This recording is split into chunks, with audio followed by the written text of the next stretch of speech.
నమస్కారం అప్టేక్ జాబ్స్కి స్వాగతం. మన భారత కేంద్ర ప్రభుత్వం అవ్వచ్చు, ఇండియన్ ఆర్మీ అవ్వచ్చు, ఇండియన్ ఎయిర్ ఫోర్స్ అవ్వచ్చు, ఇండియన్ నేవీ అవ్వచ్చు, వీళ్ళు ఎన్నో అవసరాలకు సంబంధించి ఎన్నో పరిస్థితులకు సంబంధించి ఎన్నో ఆపరేషన్స్ నిర్వహిస్తూ ఉంటారు. అలా 2013వ సంవత్సరం నుంచి 2023వ సంవత్సరం దాకా జరిగిన ముఖ్యమైన ఆపరేషన్లు ఏవైతే ఉన్నాయో వాటికి సంబంధించి మనం ఈ వీడియోలో డిస్కస్ చేద్దాం. మరి ఇంకెందుకు ఆలస్యం, let's get into the details. Wait, but before getting into the details let me tell you something very important. రేపు ఏబిపిఎస్సి గ్రూప్ 2 ఎగ్జామ్. సో మీరు ఎప్పటి నుంచో వెయిట్ చేస్తున్నారు ఈ రోజు కోసం. కోర్స్ ఇంకా రాలేదు, రేపు వచ్చేస్తుంది. Anyways it's with in 24 hours. So ఇప్పుడు మీరు చాలా ప్లెజెంట్గా, చాలా కంపోజ్డ్గా, చాలా కాన్ఫిడెంట్గా ఉండాలి. అయినో మేబీ పరిస్థితులు మిమ్మల్ని ఆ విధంగా ఉండనివ్వకపోవచ్చు.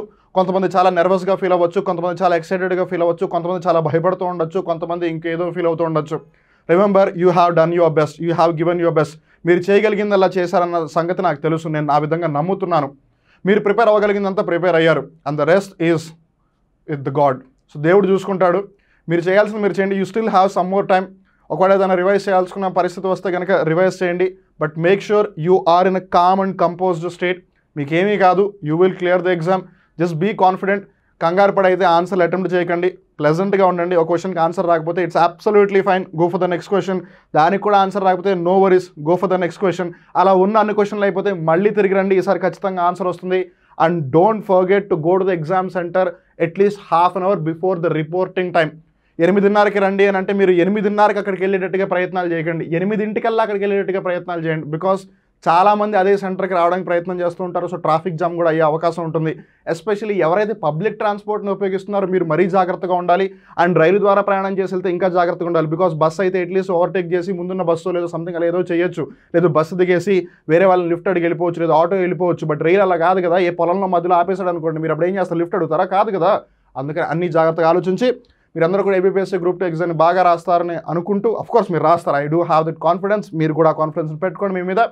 And wishing everyone all the very best. Let's get into the details of today's current affair, major operations 2013 to 2023. So ముందుగా 2013వ సంవత్సరానికి సంబంధించి ముఖ్యమైన ఆపరేషన్ ఏది అని అంటే ఆపరేషన్ సూర్య హోప్. ఇది దేనికి సంబంధించిన ఒక కార్యక్రమం అంటే 2013వ సంవత్సరం జూన్ నెలలో ఏదైతే ఉత్తరాఖండ్లో సంబంధించిన భారీ వరదలు ఉన్నాయో అక్కడ చిక్కుకున్న ప్రజలను రక్షించడానికి ఇండియన్ ఆర్మీ చేపట్టిన ఒక ఆపరేషనే సూర్య హోప్ అనమాట. ఆ చార్ధామ్ యాత్ర ఏదైతే ఉందో అక్కడికి వెళ్ళి చాలామంది ప్రాణాలు కోల్పోయారు. ఆ చార్ధామ్ యాత్రలో చాలామంది ఇరుక్కుపోయారు అని 2013వ సంవత్సరంలో మనందరం చూస్తూనే ఉన్నాము. సో దానికి సంబంధించి ఏదైతే అక్కడ ప్రజలు ఇరుక్కుపోయి ఉన్నారో, భక్తులు ఎవరైతే అక్కడ ఉండిపోయారో వాళ్ళందరినీ బయటికి తీసుకురావడానికి, అంటే సురక్షిత ప్రాంతాలకు తీసుకురావడానికి చేపట్టిన ఆపరేషనే ఆపరేషన్ సూర్య హోప్. తర్వాత ఆపరేషన్ వచ్చేసి ఆపరేషన్ గుడ్విల్. ఈ ఆపరేషన్ గుడ్విల్నే ఆపరేషన్ సద్భావన అని కూడా పిలుస్తారు. జాగ్రత్త గుర్తుపెట్టుకోండి, ఎక్కువగా మీడియాలో అవ్వచ్చు లేదా ఇంటర్నెట్లో అవ్వచ్చు దీన్ని ఆపరేషన్ గుడ్విల్ అనే పిలుస్తారు. కానీ దానికి ఇంకో పేరు సద్భావన అని కూడా ఉంది. సో కన్ఫ్యూజ్ అవ్వకుండా, ఒకవేళ గుడ్విల్ బదులు సద్భావన అని ఇస్తే ఇది ఎక్కడ ఆపరేషన్ కొత్తగా బయటకు వచ్చింది అని. జమ్మూ కాశ్మీర్లో మానవతా విలువలను పెంచడానికి ఇండియన్ ఆర్మీ చేపట్టిన ఒక ఆపరేషన్ అనమాట. సో బేసిక్గా మనం జాగ్రత్తగా గమనిస్తే జమ్మూ అండ్ కాశ్మీర్ భారతదేశంలోని ఒక ప్రాంతం. It is the part of the Indian territory. కాకపోతే అక్కడున్న ప్రజలు ఫర్ వేరియస్ రీజన్స్ మేబీ ఇతర ఏవైతే శక్తులు ఉన్నాయో వాటి వైపు మొగ్గు చూపుతున్నారని తెలిసిన వేళ మన ఇండియన్ ఆర్మీ అక్కడ ఒక ఆపరేషన్ చేపట్టింది. అదే గుడ్విల్. అంటే వాళ్ళ యొక్క నమ్మకం ఏదైతే ఉందో అది మళ్ళీ తిరిగి తీసుకురావడం కోసం అక్కడ మానవతా సంబంధాలని మంచి విలువలతో ఏర్పాటు చేసి దాన్ని ఇంకా బలంగా చేయాలన్నదే ఇండియన్ ఆర్మీ యొక్క గోల్ అనమాట. And that is operation goodwill, operation Sadbhavana. Jammu కాశ్మీర్లో జరిగింది 2013లో. ఎవరు కండక్ట్ చేశారు? Indian army. నెక్స్ట్ వచ్చేసి ఆపరేషన్ మెగా రాహత్. అది మెగా రాహత్ కాదు, మేఘ రాహత్. మామూలుగా ఇంగ్లీష్లో ఇలా రాసినా లేదా MEGH అని రాసినా బేసిక్గా అది మేఘ, ఇట్స్ లైక్ క్లౌడ్స్. 2014 సెప్టెంబర్లో జమ్మూ కాశ్మీర్లో సంభవించిన వరదలలో చిక్కుకున్న వారిని రక్షించడానికి సాయుధ దళాలు చేపట్టిన ఆపరేషనే మేఘా రాహత్. అది మెగా కాదు, మేఘ. తర్వాత ఆపరేషన్ వచ్చేసి ఆపరేషన్ లెహర్. లెహర్ అంటే ఒక విధంగా చెప్పాలంటే ఒక అలలాగా అనమాట. 2014 అక్టోబర్లో ఆంధ్రప్రదేశ్, ఒడిశా రాష్ట్రాలలో ఏదైతే విధ్వంసం సృష్టించిన హుద్ తుఫాన్ ఉందో దాంట్లో ఎవరైతే బాధితులు ఉన్నారో వాళ్ళందరినీ ఆదుకోవడానికి భారత నావికాదళం చేపట్టిన ఆపరేషన్. ఇప్పటివరకు మనం కాశ్మీర్కి సంబంధించి ఆపరేషన్ గుడ్విల్ చూసాం, ఆపరేషన్ సద్భావన. అలానే స్టార్టింగ్లో ఏదైతే ఆపరేషన్ సూర్య హోప్ ఉందో అది కూడా ఇండియన్ ఆర్మీ చేపట్టింది. కానీ ఇక్కడ మనం ఇండియన్ నేవీకి సంబంధించి ఒక ఆపరేషన్ చూస్తున్నాము, హుద్ తుఫాను. మన ఆంధ్ర తీర ప్రాంతం, మరీ ముఖ్యంగా విశాఖపట్నం జిల్లా అవ్వచ్చు, లేదు అటు శ్రీకాకుళం, లేదు విజయనగరం, ఈస్ట్ గోదావరి అటువైపుగా ఏవైతే ప్రాంతాలు అవన్నీ కూడా ఎంత విధ్వంసాన్ని అనుభవించవలసిందో మనందరికీ తెలుసు. ఆ ప్రాంతం అంతా కూడా ఎంత విధ్వంసాన్ని అనుభవించిందో మనందరికీ తెలుసు. అక్కడ ఉన్న ప్రజలు ఎంతగా బాధపడ్డారో మనందరికీ తెలుసు. It's still there in front of our eyes. ఆ హుద్హుద్ తుఫాన్కి సంబంధించి ఎవరైతే బాధితులు ఉన్నారో వాళ్ళని సురక్షిత ప్రాంతాలకు తరలించడానికి, అలానే వాళ్ళని ఆదుకోవడానికి ఇండియన్ నేవీ చేపట్టిన ఆపరేషన్ లెహర్. నేవీ ఆబ్వియస్లీ సముద్రం అంటే అలలు, లెహర్ అంటే అల, జాగ్రత్త గుర్తుపెట్టుకోండి. తర్వాత వచ్చేసి ఆపరేషన్ మైత్రి. ఇది 2015వ సంవత్సరంలో చేపట్టిన కార్యక్రమం. ఎందుకు అవసరం చేపట్టారు అంటే నేపాల్లో ఏదైతే భారీ భూకంపం సంభవించిందో, నేపాల్ ఒక చిన్న దేశం, అంత అగ్రెసివ్ కంట్రీ ఏమీ కూడా కాదు. Aggressive country in the sense India లాగానో, లేదా రష్యా లాగానో, లేదా చైనా లాగానో, లేదా యూఎస్ఏ లాగానో ఏదో ఒకటి చేయాలి, we have to show to the world who we are అన్నట్టుగా కాదు. నేపాల్ ఉంది అంటే ఉంది అన్నట్టుగా ఒక దేశం అనమాట. బట్ ఏది ఏమైనా అదొక ల్యాండ్ లాక్డ్ కంట్రీ, ఒక చిన్న దేశం. కానీ మన భారతదేశానికి సంబంధించి చాలా ముఖ్యమైన దేశం, ఎందుకంటే సరిహద్దు దేశం కాబట్టి. సో నేపాల్లో ఏదైతే భూకంపం సంభవించిందో చిన్న భూకంపం కాదు, చాలా పెద్ద భూకంపమే. దాని యొక్క బాధితుల కోసం భారత సైన్యం అంటే వైమానిక దళం, దిస్ ఇస్ మోస్ట్ ఇంపార్టెంట్. ఇక్కడ even though Indian armed forces అని మెన్షన్ చేసిన, this is the specific thing. వైమానిక దళం అంటే ఎయిర్ ఫోర్స్, జాగ్రత్త గుర్తుపెట్టుకోండి. ఇన్ జనరల్గా సైన్యం అంటే ఇప్పుడు కూడా ఆర్మీ వస్తుంది, బట్ ఇక్కడ స్పెసిఫిక్గా మెన్షన్ చేశారు. వైమానిక దళం అంటే ఎయిర్ ఫోర్సు, నావికా దళం అంటే navy. So Indian air force చేపట్టిన ఒక ఆపరేషన్ అనమాట ఆపరేషన్ మైత్రి. నేపాల్లో భూకంపం జరిగింది. ఇప్పుడు ఆబ్వియస్లీ భూకంపం జరిగింది కాబట్టి రోడ్స్ ఇవన్నీ డెస్ట్రాయ్ అయిపోయి ఉంటాయి. ఇప్పుడు ఆర్మీ ఆబ్వియస్గా ల్యాండ్ మీద వెళ్ళాలి. రోడ్స్ ఇవన్నీ డెస్ట్రాయ్ అయిపోయినప్పుడు అక్కడ ఉన్న వాళ్ళని ఎలా తీసుకొస్తారు? తీసుకురాలేరు కదా. So the only easy ways, because Nepal already land locked country, so navy వెళ్ళే ఛాన్సే లేదు అక్కడికి. ఆర్మీ ఏమో ఆల్రెడీ ల్యాండ్ ప్రాబ్లమాటిక్గా ఉంది కాబట్టి the only ways to lift them, because హెలికాప్టర్లు వాళ్ళని పైకి లేపేయచ్చు కదా. అందుకని ఇండియన్ ఎయిర్ ఫోర్స్ ఆపరేషన్ చేపట్టింది. అలా లాజిక్స్ గుర్తుపెట్టుకోండి ఈజీగా. తర్వాత వచ్చేసి one of the most important and one of the most interesting operations ఏంటి అంటే ఆపరేషన్ ముస్కాన్. ముస్కాన్ ఇంగ్లీష్లో స్మైల్ అని అంటారు. సో ఈ ఆపరేషన్ ముస్కాన్ని ఆపరేషన్ స్మైల్ పేరుతో కూడా పిలుస్తుంటారు. సో కన్ఫ్యూజ్ అవ్వద్దు.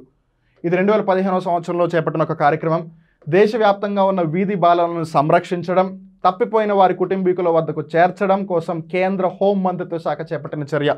ఇప్పటివరకు మనం ఇండియన్ ఎయిర్ ఫోర్సు, నేవీ, అలానే ఆర్మీ చేపట్టిన ఆపరేషన్స్ గురించి చూసాం కదా. బట్ ఇక్కడ government is taking the things in to control.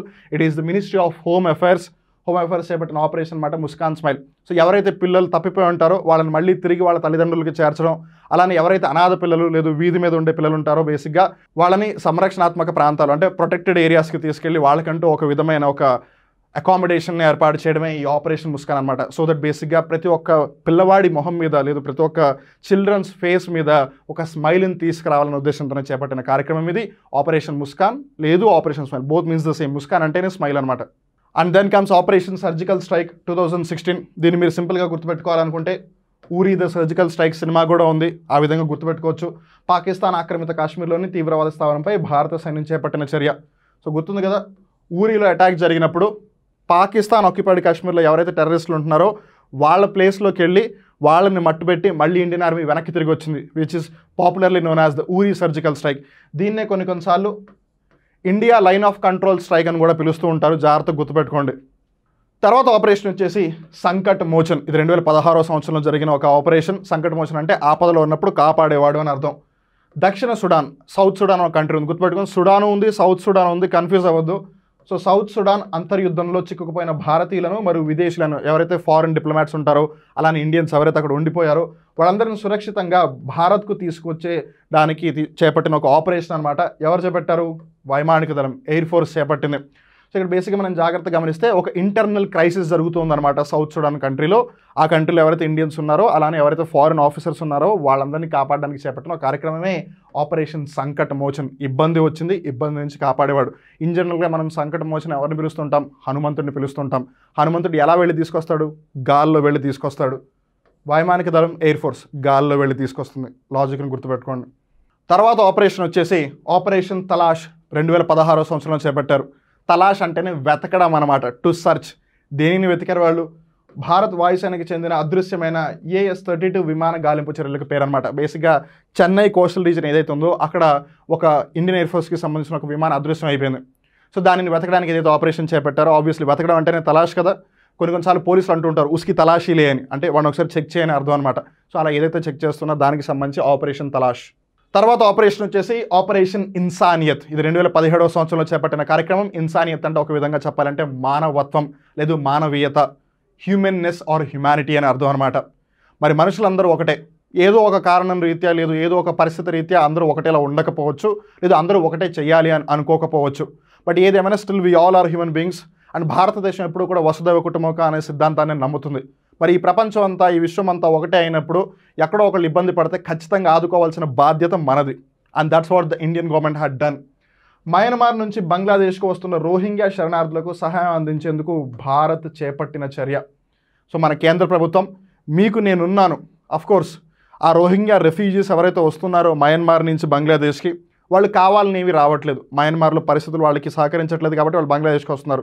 కానీ బంగ్లాదేశ్కి వస్తే ఆబ్వియస్లీ మరి బంగ్లాదేశ్లో ప్రాబ్లమ్స్ వస్తాయి కదా, బికాజ్ ఒకవైపు లోకల్ బంగ్లాదేశీ పీపుల్ ఉంటారు, లేదు నేటివ్ బంగ్లాదేశీ పీపుల్ ఉంటారు, ఇంకోవైపు రోహింగ్యా వచ్చేస్తారు. And definitely it's going to be a civil problem for sure. And Bangladesh పెద్ద కంట్రీ ఏమీ కాదు. అండ్ కన్సిడరింగ్ బంగ్లాదేశ్ భారతదేశానికి సంబంధించి ఒక ముఖ్యమైన సరిహద్దు దేశం కాబట్టి అక్కడ కూడా ఏదైనా ప్రాబ్లం వస్తే దాని యొక్క రిపర్కషన్స్ ఇండియా మీద కూడా ఉంటాయి. కాబట్టి considering all of that and as a bigger brother in the region, south ఏషియాలో పెద్ద దేశం ఇండియా కాబట్టి కన్సిడరింగ్ ఆల్ ఆఫ్ దట్ బంగ్లాదేశ్కి నువ్వు కంగారు పడకు, నీ ప్రాబ్లం నేను సాల్వ్ చేస్తాను, నీకు నేను తోడుంటాను అని చెప్పి ఇండియా చేపట్టిన ఆపరేషనే ఆపరేషన్ ఇన్సానియత్. ఒక విధంగా చెప్పాలంటే ఆపరేషన్ మానవత్వం అని చెప్పచ్చు. తర్వాత ఆపరేషన్ వచ్చేసి ఆపరేషన్ సహయోగ్ అనమాట. ఇది 2018 సంవత్సరంలో చోటు చేసుకుంది, లేదు చేపట్టారని చెప్పచ్చు. సహయోగ్ అంటే కోఆపరేషన్. ఎవరికి కోఆపరేషన్? కేరళ రాష్ట్రంలో 2018 సంవత్సరంలో సంభవించిన భారీ వరదలు, కనీవిని ఎరుగని రీతిలో ఆల్మోస్ట్ కేరళ రాష్ట్రంలో అంతకుముందు ఎప్పుడూ కూడా అంత విధ్వంసంగా వరదలు రాలేదు. In fact there were so many dams which collapsed. దీనికి సంబంధించి 2018 అని ఒక మూవీ కూడా తీశారు. దాన్ని ఇండియా నుంచి అఫీషియల్ ఆస్కర్స్కి పంపించారు యాజ్ అన్ ఎంట్రీగా. సో జాగ్రత్త గుర్తుపెట్టుకోండి, 2018 మూవీ ఉంది, 2018 ఆస్కర్ ఆ మూవీకి నామినేషన్ వచ్చింది ఇండియా తరఫున. అదే 2018కి సంబంధించి ఆపరేషన్ సహయోగ్. కేరళలో సంభవించిన భారీ వరదలలో చిక్కుకున్న వారిని రక్షించడానికి ఆర్మీ చేపట్టిన చర్య అన్నమాట. తర్వాత ఆపరేషన్ వచ్చేసి ఆపరేషన్ సర్జికల్ స్ట్రైక్ 2019. ఇంతకుముందు ఆపరేషన్ సర్జికల్ స్ట్రైక్ 2016, అది ఊరికి సంబంధించింది. ఇప్పుడు 2019 వచ్చేసి పుల్వామా అటాక్కి సంబంధించింది. పుల్వామా అటాక్ జరిగిన తర్వాత బాలాకోట్ ఎయిర్ స్ట్రైక్ ఏదైతే జరిగిందో దానికి సంబంధించిన సర్జికల్ స్ట్రైక్ గురించి మనం మాట్లాడుతున్నాం. ఇక్కడ పాక్ ఆక్రమిత కాశ్మీర్లో అంటే once again PoK came in to the picture. తీవ్రవాద స్థావరాలను కూర్చోవేయడానికి ఏదైతే బాలాకోట్ ఎయిర్ స్ట్రైక్ చేశారో దానికి సంబంధించింది అనమాట. అండ్ రిమెంబర్, ఏదైతే సర్జికల్ స్ట్రైక్ ఉందో దాంట్లో వాళ్ళు యూజ్ చేసింది మిరాజ్ 2000 ఫైటర్ జెట్స్ అనమాట. ఈ మిరాజ్ 2000 ఫైటర్ జెట్స్ ఒక 12 యూజ్ చేశారు. ప్రిసైజ్గా టార్గెట్స్ని హిట్ చేయగలదు, జాగ్రత్త గుర్తుపెట్టుకోండి. తర్వాత వచ్చేసి ఆపరేషన్ సముద్ర సేతు. సేతు అంటే ఒక విధంగా బ్రిడ్జ్ అని చెప్పచ్చు. సో సముద్రం ద్వారా ఒక బ్రిడ్జ్ని ఎస్టాబ్లిష్ చేస్తున్నారు so that the other people can come towards here. So ఇది 2020 సంవత్సరంలో చేపట్టిన ఒక ఆపరేషన్. ఎందుకు చేపట్టారు? 2020లో కోవిడ్ వచ్చింది. సో కోవిడ్ వల్ల చాలామంది ఇతర దేశాల్లో ఉండిపోయారు. వాళ్ళని అక్కడి నుంచి సేఫ్గా మళ్ళీ ఇండియాకి తిరిగి తీసుకురావడానికి ఏదైతే ఆపరేషన్ చేపట్టారో అదే ఆపరేషన్ సముద్ర సేతు. కోవిడ్ లాక్డౌన్ టైంలో విదేశాల్లో చిక్కుకున్న భారతీయులను సురక్షితంగా స్వదేశానికి చేర్చడానికి చేపట్టిన చర్యే సముద్ర సేతు. దీంట్లో కూడా 2 to 3 డిఫరెంట్ ఫేజెస్ ఉన్నాయి. సో దాన్ని కూడా జాగ్రత్తగా గుర్తుపెట్టుకోండి. అండ్ తర్వాత వచ్చే ఆపరేషన్ గంగా. ఇది 2022 సంవత్సరంలో జరిగింది. ఆపరేషన్ గంగా వచ్చేసి రష్యా ఉక్రెయిన్ క్రైసిస్, లేదు రష్యా ఉక్రెయిన్ కాన్ఫ్లిక్ట్ ఏదైతే ఉందో దీనికి సంబంధించింది. అండ్ రిమెంబర్, రష్యా ఉక్రెయిన్కి సంబంధించి ఒకవేళ మీరు పూర్తి వివరాలు తెలుసుకోవాలనుకుంటే అసలు వాళ్ళు ఎందుకు కొట్టుకుంటున్నారు, వాళ్ళకి సంబంధించి చారిత్రక నేపథ్యం ఏంటి, ఆ ఎత్నిక్ వార్ ఎందుకు జరుగుతోంది, నిజంగానే రష్యా ఏదైనా కావాలనుకుంటుందా, లేదు ఉక్రెయిన్ నిజంగానే రష్యాకి సంబంధించిన భాగమా, లేదు క్రీమియా ఎందుకు వచ్చింది, లేదు క్రీమియాని రష్యా ఎందుకు లాక్కుంది, వాట్ ఎవర్ దోనాసు ఏవైతే రీజన్స్ ఉన్నాయో వీటికి సంబంధించిన పూర్తి కథ ఆది నుంచి ఇప్పటివరకు తెలుసుకోవాలనుకుంటే ఆల్రెడీ రష్యా ఉక్రెయిన్ ఎపిసోడ్కి సంబంధించి ఒక డీటెయిల్డ్ వీడియో మన అప్టేక్ జాబ్స్ యూట్యూబ్ ఛానల్లో కరెంట్ అఫేర్ ఎపిసోడ్ వీడియో ఉంది. దాన్ని చూడండి. దీనికి సంబంధించి మీకు పూర్తిగా ఒక అవగాహన వస్తుంది. ఏది ఏమైనా సరే ఆబ్వియస్లీ మనం పేర్లు గమనిస్తే కనుక మేఘరాహత్ అని, ఇన్సానియత్ అని, ముస్కాన్ అని ఇలా వివిధ పేర్లు పెడుతూ వస్తున్నారు. సో ప్రతిసారి పర్పస్కి తగ్గట్టుగా పేరు ఉండకపోవచ్చు. లైక్ ఫర్ ఎగ్జాంపుల్ ఇప్పుడు ఇక్కడ గంగా అని పెట్టారు. గంగా బేసిక్గా ఏంటిది? ఒక నది. కానీ ఇక్కడ పర్పస్ ఏంటిది? రష్యా ఉక్రెయిన్ వార్ జరుగుతున్నప్పుడు ఉక్రెయిన్ చుట్టుపక్కల ప్రాంతాల్లో పోలాండ్ అవ్వచ్చు, లేదు దాని యొక్క బార్డర్ కంట్రీస్ బెలారస్ అవ్వచ్చు, వాటిలో ఎవరైతే ఇండియన్స్ ఇరుక్కుపోయి ఉన్నారో రొమానియా అవ్వచ్చు, ఆ కంట్రీస్లో ఉన్న ఇండియన్స్ని మళ్ళీ తిరిగి తీసుకురావడానికి చేపట్టిన ఆపరేషన్ అనమాట. సో రీసెంట్ టైమ్స్లో ఏమవుతుందంటే ఎక్కువగా కామన్ నేమ్స్ యూజ్ చేస్తున్నారు. గంగా అని, కావేరి అని, అజయ్ అని ఇలాంటి పేర్లు యూజ్ చేస్తాను అనమాట. ఒకప్పుడేమో మేఘరాహత్ అని, లేదు సంకట మోచన్ అని, ఇందాక మనం పేర్లు చూసాం కదా ఇంపార్టెంట్ ఆపరేషన్స్లో. సో అలాంటి పేర్లు యూజ్ చేశారు. ఇన్సానియత్, మేఘరాహత్, సంకట మోచను. ఇప్పుడు మెల్లిమెల్లిగా వాళ్ళు ఏం చేస్తారంటే ఒకటి మరి పేర్లు లేకలా చేస్తున్నారా, లేదు ఇన్ జనరల్గా ఆబ్వియస్లీ ఇంటర్నెట్ కూడా వచ్చేసింది కాబట్టి ఈజీగా పీపుల్ రిలేట్ చేసుకుంటారని ఆ విధంగా పిలుస్తున్నారో తెలీదు. బట్ రీసెంట్ పాస్ట్లో నదుల పేర్లు అలానే ఇన్ జనరల్ కామన్ నేమ్స్ బాగా ఎక్కువగా యూజ్ చేస్తాం. దాన్ని జాగ్రత్త గుర్తుపెట్టుకోండి. So 2022 operation Ganga Russia Ukraine వార్కి సంబంధించి ఉక్రెయిన్ చుట్టుపక్కల ప్రాంతాల్లో ఆబ్వియస్లీ రష్యా ఇన్ జనరల్గా రష్యాలో ఉన్న వాళ్ళకి ప్రాబ్లం ఉండదు, కానీ ఉక్రెయిన్ లేదు ఉక్రెయిన్ బార్డర్ కంట్రీస్, ఎందుకంటే ఉక్రెయిన్ మీద రష్యా దాడి చేస్తుంది, కొంతమంది ఉక్రెయిన్ నుంచి చుట్టుపక్కల దేశాలకు వెళ్ళిపోయిన వాళ్ళు ఉన్నారనమాట. సో వాళ్ళని కాపాడడానికి చేపట్టిన ఆపరేషన్ గంగా. అండ్ తర్వాత ఆపరేషన్ వచ్చేసి ఆపరేషన్ దోస్త్. దోస్త్ మేరా దోస్త్ తూ హే మేరీ జాన్. సో బేసిక్గా దోస్త్ అంటే ఏంటి? ఫ్రెండ్ అని అర్థం. మరి ఫ్రెండ్ అంటే ఏం చేయాలి? అవతల వాడు ఆపదలో ఉన్నప్పుడు వాడు మనకి ఇష్టం ఉన్నా లేకపోయినా, లేదు వాడితో మనం గొడవ పడినా పడకపోయినా సరే మనం వెళ్ళి వాడిని ఆదుకోవాలి. That's what a friend does. And exactly India అదే పని చేసింది. టర్కీ యాక్చువల్గా ఎప్పుడు కూడా ఇండియాను ఒక విధంగా చెప్పాలంటే పక్కలో బలంగా ఇలా పొడుస్తూనే ఉంది. దానికి వన్ ఆఫ్ ద రీజన్ ఏంటి అని అంటే, యుఎన్లో కాశ్మీర్కి సంబంధించి ఎప్పుడు ఒక ఇష్యూ లేవనెత్తినా సరే కాశ్మీర్ పాకిస్తాన్ని అంటూ టర్కీ ఎప్పుడు సపోర్ట్ చేస్తూ వచ్చింది. కానీ దానిని పక్కన పెట్టి ఇక్కడ పరిస్థితి అది కాదు, ఇక్కడ పరిస్థితి వేరు, నీ దగ్గర ఒక పెద్ద భూకంపం వచ్చింది, అక్కడ అందరూ బాధపడుతూ ఉన్నారు, ఇలాంటి టైంలో కాశ్మీరా పాకిస్తాన్ నువ్వెవరికి సపోర్ట్ చేసావు నేనేమనుకుంటున్నాను అది మ్యాటర్ కాదు, నీకు పెద్దనగా నేనున్నాను అని చెప్పి ఇండియా సపోర్ట్ చేసింది. ఈ ఆపరేషన్ దోస్తికి సంబంధించిన పూర్తి వివరాలు కూడా ఒకవేళ మీరు తెలుసుకోవాలనుకుంటే ఆల్రెడీ మన కరెంట్ అఫైర్స్ ఏదైతే అప్టెక్ జాబ్స్ యూట్యూబ్ ఛానల్ ఉందో దాంట్లో దీని గురించి ఒక డీటెయిల్ వీడియో చేశాము. ఆపరేషన్ గంగా గురించి కూడా ఒక డీటెయిల్ వీడియో చేశాము, వీలైతే ఆ వీడియోస్ కూడా చూడండి. సో ఏది ఏమైనా operation Dost 2023, obviously 2022 Russia Ukraine important. So operation Ganga 2023లోనే జరిగింది ఆపరేషన్ దోస్త్. 2023లో జరిగిన ఇంకోటి ఆపరేషన్ కావేరి. 2023లో జరిగిన ఇంకో ఆపరేషన్ వచ్చేసి ఆపరేషన్ అజయ్. మనం వాటి గురించి కూడా తెలుసుకుందాం, కంగారు పడకండి.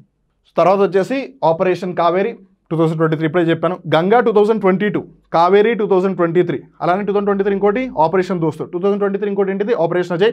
అజయ్ దేని గురించి సంబంధించి మీకు తెలిస్తే కనుక కింద కామెంట్ చేయండి, లేదా మీరు కొద్దిసేపు వెయిట్ చేయండి. మీన్వెల్ ఆపరేషన్ కావేరి సుడాన్ నుండి భారత పౌరులను తరలించడం అనమాట. సో బేసిక్గా సుడాన్లో కూడా ఒక విధమైన క్రైసిస్ వచ్చింది. అండ్ రిమెంబర్, ఈ సుడాన్కి సంబంధించి అక్కడ ఉన్న ఒక గమ్ అరాబికా అని ఒక ప్రోడక్ట్కి సంబంధించి థమ్సప్, కోకు వీటిల్లో ఆ ప్రోడక్ట్ని యూజ్ చేస్తారనమాట. సో థమ్సప్, కోకోకోలా లాంటి ప్రోడక్ట్స్ సప్లై తగ్గిపోతుందని ఒక ప్రాబ్లం కూడా ఆ పర్టికులర్ టైంలో స్టార్ట్ అయింది. దానికి సంబంధించి కూడా మనం ఒక కరెంట్ అఫైర్ ఎపిసోడ్ వీడియో చేస్తున్నాము, వీలైతే ఆ వీడియో కూడా చూడండి. సో ఏది ఏమైనా సరే గుర్తుపెట్టుకోండి, ఇందాక కూడా మనం ఆల్రెడీ చేస్తున్నాం, that is South Sudan, this is Sudan, there is a difference, the both are two different countries. ఏది ఏమైనా సరే operation Kaveri Sudan 2023. And then comes the most recent one operation Ajay 2023. Israel Hamas war ఎందుకు జరుగుతుందో మనలో చాలామందికి తెలియదు. ఒకవేళ మీరు తెలుసుకోవాలి అనుకుంటే ఈ ఇజ్రాయెల్ హమాస్ వార్కి సంబంధించి, ఇజ్రాయెల్ పాలస్తీన్ యుద్ధానికి సంబంధించి, ఇజ్రాయెల్ పాలస్తీన్ చరిత్రకి సంబంధించి ఆల్రెడీ మనం ఒక డీటెయిల్డ్ వీడియో అప్టెక్ జాబ్స్ యూట్యూబ్ ఛానల్లో చేసి ఉన్నాము.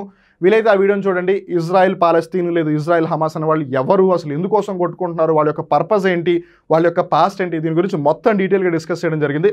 సో బేసిక్గా ఇజ్రాయెల్ హమాస్ ఏదైతే ఫైట్ జరుగుతుందో ఆ వార్కి సంబంధించి ఇజ్రాయెల్లో ఎవరైతే ఇరుక్కుపోయినారో వాళ్ళని భారతదేశానికి సురక్షితంగా తీసుకురావడానికి చేపట్టిన చర్యే ఇది ఆపరేషన్ అజయ్. అదనమాట ఇవాళ కరెంట్ అఫైర్స్ ముఖ్యమైన ఆపరేషన్లు. మామూలుగా మనకి ముఖ్యమైన ఆపరేషన్లు ఏంటి అంటే హార్ట్లో స్టంట్ వేశారు, లేదు బైపాస్ సర్జరీ చేశారు, లేదు హార్ట్ని రీప్లేస్ చేశారు, లేదు లివర్ని ట్రాన్స్ప్లాంట్ చేశారు, లేదు కిడ్నీలను మార్చారు, లేదు ఇంకోటేదో చేశారు, లేదు బోన్ని రీప్లేస్ చేశారు, లేదు మోకాలు సర్జరీ చేశారు, వాట్ ఎవర్. ఇవి ఇన్ జనరల్గా మనం మాట్లాడుకునే ఆపరేషన్లు. కానీ మీరు ఒకవేళ నిజంగానే దేశానికి సంబంధించిన ఆపరేషన్లు తెలుసుకోవాలనుకున్నా, లేదు కాంపిటేటివ్ ఎగ్జామ్స్కి ప్రిపేర్ అవుతున్నా, మీరు ఖచ్చితంగా తెలుసుకోవాల్సిన ముఖ్యమైన ఆపరేషన్లు మనం ఇప్పుడు డిస్కస్ చేస్తున్నాం. సో వీడికి సంబంధించి మీరు ఏదైనా చెప్పాలనుకుంటే కింద కామెంట్ సెక్షన్లో హ్యాపీగా చెప్పండి. ఒకవేళ అప్టెక్ జాబ్స్ యూట్యూబ్ ఛానల్కి మీరు మొట్టమొదటిసారిగా వచ్చినట్టు ఛానల్ సబ్స్క్రైబ్ చేసుకోవడం మాకు మర్చిపోకండి. అలానే వీడియో నచ్చితే లైక్ చేయండి. ఒకవేళ ఈ వీడియోని ఇంకా 10 మందికి పంచితే వాళ్ళకు కూడా ఈ ఆపరేషన్ గురించి తెలుస్తా అనుకుంటే కనుక వితౌట్ మెస్ ఖచ్చితంగా ఈ వీడియోని షేర్ చేయండి. అండ్ రిమెంబర్, మరొకసారి ఏపీపీఎస్సీ గ్రూప్ 2 ఎగ్జామ్ రాస్తాను అందరికీ కూడా wishing everyone all the very best. You will do well, I do have that confidence. మీరు కూడా ఆ కాన్ఫిడెన్స్తో ఉండండి. You will do well for sure. Once again wishing everyone all the very best. అలానే TSPSC group 1 ప్రిలిమ్స్కి సంబంధించి ఒక ముఖ్య update, అప్టెక్ jobs దానికి సంబంధించి ఒక ఫుల్ కోర్సును లాంచ్ చేసింది. విత్ 6 months వ్యాలిడిటీ 1999, 1999 రూపాయలకి 6 నెలల పూర్తి కోర్సును తీసుకొచ్చింది. ఈ పూర్తి కోర్సులో టీఎస్పీఎస్సీ ఏదైతే గ్రూప్ 1కి సంబంధించిన నోటిఫికేషన్లు సిలబస్ని మెన్షన్ చేసిందో దాన్ని అనుగుణంగా, దాన్ని ఆధారంగా చేసుకుని full content with videos, PDF study material, టెస్ట్లు, అవి కూడా టాపిక్ వైజ్గా, ఆ టెస్ట్లకి సంబంధించిన వీడియో ఎక్స్ప్లెనేషన్ అన్ని కూడా అప్టెక్ జాబ్స్ మీకు ప్రొవైడ్ చేస్తున్నాం. ఒకవేళ మీకు ఏ విధమైన సందేహాలు ఉంటే ఒక పని చేయండి, 9133449696 నెంబర్కి కాల్ చేయండి, మీ డౌట్స్ అన్ని క్లారిఫై చేసుకోండి. So on that note wishing మీకు కూడా అందరికీ ఆల్ ది వెరీ బెస్ట్. మీరు ఏ ఎగ్జామ్ రాస్తున్నా సరే ఎండ్ ఆఫ్ ద డే మీరు అనుకున్నది మీరు సాధించాలి, మీరు హ్యాపీగా ఉండాలి, మీ ఫ్యామిలీ హ్యాపీగా ఉండాలి, మీరు అలానే ఏదో ఒక విధంగా సమాజానికి, దేశానికి ఉపయోగపడాలని మనస్ఫూర్తిగా కోరుకుంటూ once again wishing everyone all the very best. మళ్ళీ ఇంకొక కొత్త కరెంట్ అఫైర్ ఎపిసోడ్లో కలుద్దాం. అప్పటివరకు చూస్తూనే ఉండండి అప్టెక్ జాబ్స్. మిమ్మల్ని మీరు అప్డేట్ చేసుకుంటూ ఉండండి. నేను మీ వివేక్. నమస్కారం.